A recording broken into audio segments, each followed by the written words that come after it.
So the USFL is set to return for season 2 and play games in home markets in 2023 and expand in 2024. So John Ourand of Sports Business Journal recently talked to Fox Sports CEO and executive producer Eric Shanks. They discussed a second season for the USFL and teams playing in home markets in 2023. Quote, the league will continue to have its league office in Birmingham, where it has played all of its games this season.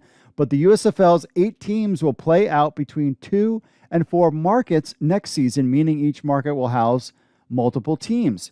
Eventually, the plan is for all teams to be in their home markets. Quote, we're talking with the cities now in terms of how many we're going to be in locally. Close quote. The USFL plans to keep all 8 teams in 2023, but maybe expand in 2024. Quote, next year it will still be 8 teams, but they will play in multiple cities, so we'll get more home markets involved. Close quote. Now, getting more home markets is an excellent sign for the league, as none of the teams except for Birmingham had any home connection. The question is, will they play in hubs or do what the XFL plans and travel to home markets for games? Shanks also told Ourand that the league plans on keeping the same schedule starting after the Masters and concluding on the July 4th weekend. Also, the USFL 2023 season ads already 50% sold before the 2022 season is even over.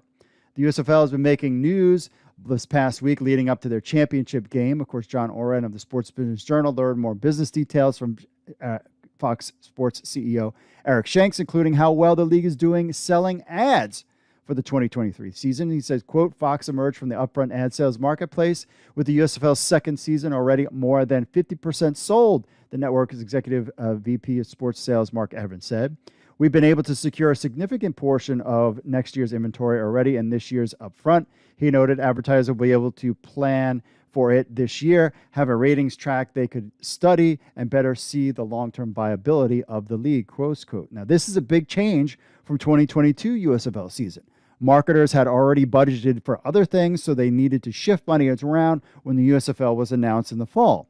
This time, they can already plan for the 2023 season, and Fox has already sold half before the season even finished. This is a huge thing for the league, despite the little dips in ratings. However, if you compare the league to other sports properties, it is doing well for its first season. Quote, look at the rights fees increase earned in last year for F1, NHL, EPL, MLS.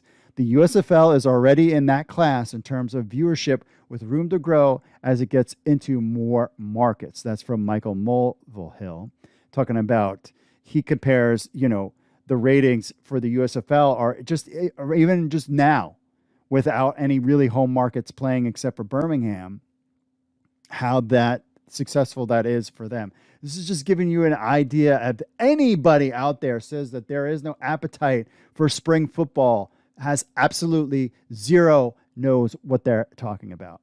What makes the USFL unique is that Fox owns the property and can act as its own marketing something, saving them money. Quote, some of our more unique sponsorships were sold to Apple, which supplied iPads on the sidelines, and T-Mobile, which has its brand on headsets worn by coaches and players. Gatorade is all over the sidelines too, which is not a huge surprise given the brands has a ubiquitous presence on the sideline for most established leagues. So fans should be excited about season 2 coming in 2023.